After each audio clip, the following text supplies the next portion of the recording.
Hey, welcome to the Pharmacy Residency Podcast, a member of the Pharmacy Podcast Network.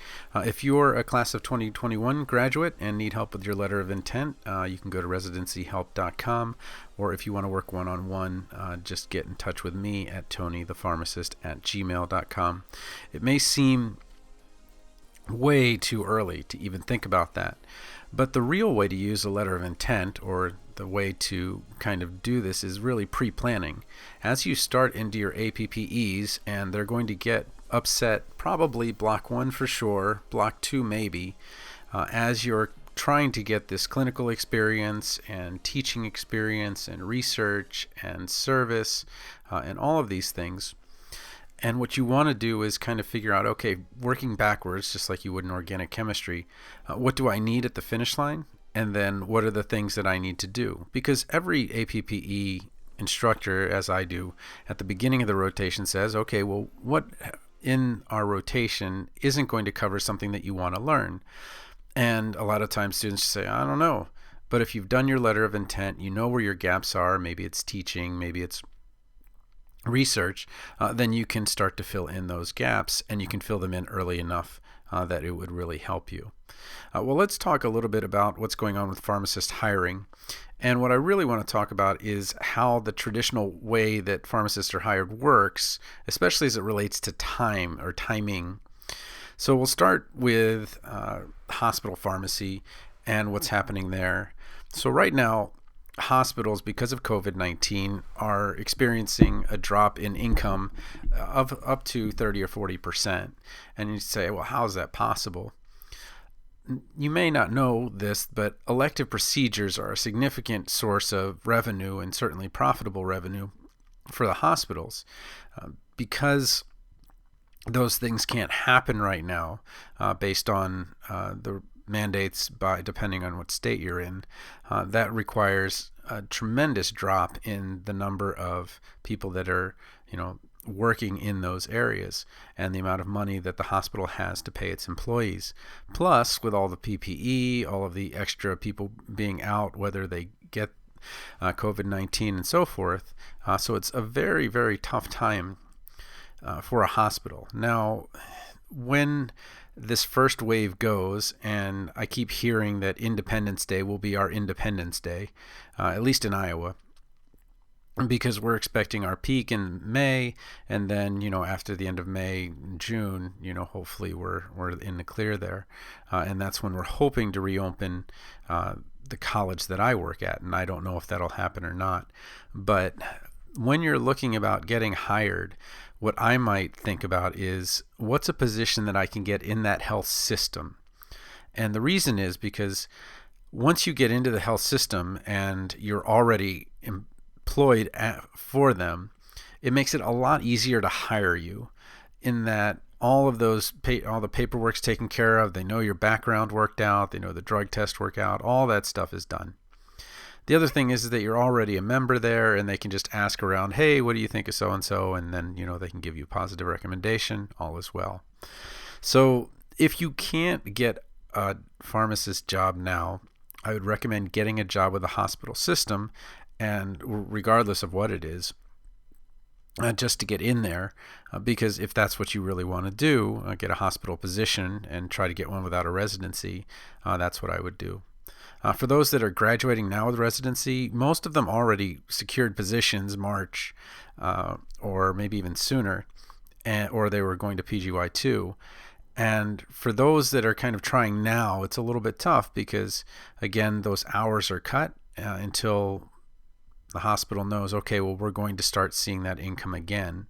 And there is that fear about the second wave of COVID in the winter. When it comes to retail, and I know most of you that listen to this are not interested in that, retail is suffering as well, because traditionally the volume of prescriptions goes down in the summer, especially with, people just aren't around each other, as not much inside, and people take their vacations, and so it's not a problem. However, nobody's taking vacations, and because you can't go anywhere, we're going to see that if the volumes don't go up and people are going to have trouble buying their medications because of the mass unemployment that we're seeing. And while the unemployment benefits are there, they certainly don't add up to what the person normally makes when they're working. So we're going to see, one, that the numbers are going to be down. Two, that the number of patients that we have is also going to go down in retail, because as you see, people are like, well, I never really felt the hypertension, so I'm not going to go get my hypertension pill. Or, then it's not a good way to go about it. Or they're going to say, I just don't feel safe going out. I don't really want to go out, and I don't want to go get it. Or they aren't able to go to the doctor to find that they do need medication and so forth. So a lot of different reasons why we would have a lowering in the volume of the prescriptions, and subsequently cutting the hours at the pharmacies. The third part of this has to do with residencies for next year. So what I'm seeing is residents that got their residency are still being hired on. The money was in the budget. And because there's no real limit on the number of hours for most residents, they look at it as, okay, well, we've got this person coming in. We can train them. We're going to be paying them $45,000 a year, whatever it is. And we can add work to them. And so that person, in terms of their output, is going to be a relative bargain. And it's something that hospitals need right now. So what I would look at it as, it's going to be a bit tough in the beginning, but I think that you're going to see that you're going to get a lot more experiences than you might otherwise have gotten, because there's going to be, I believe, furloughs. There's going to be those kinds of things where people aren't able to come in.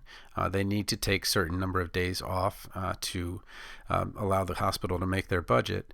But what you'll be able to do is do a lot of different jobs that you may not have been able to do before. So, what do you do? Well, again, it really comes down to making yourself hireable or more hireable. And that comes from, one, you're willing to go where the job is. Two, you're willing to work the shift that's available, whether it's overnights or some kind of goofy shift. Or three, you're already an employee, or you make yourself an employee at a lower position and then work your way up. I know what your expectations were. I know you expected a graduation. I know that you expected all of these things, and we're going through a tough time. So I do want to encourage you, as you do go into the job market, feel free to reach out to me at TonyThePharmacist@gmail.com. I may have some advice for you, or may have someone that I can put you in touch with. But I know that right now it's going to be very tough because of all these factors. But I feel like as we get towards July, that's hopefully when a lot more certainty is going to be coming around.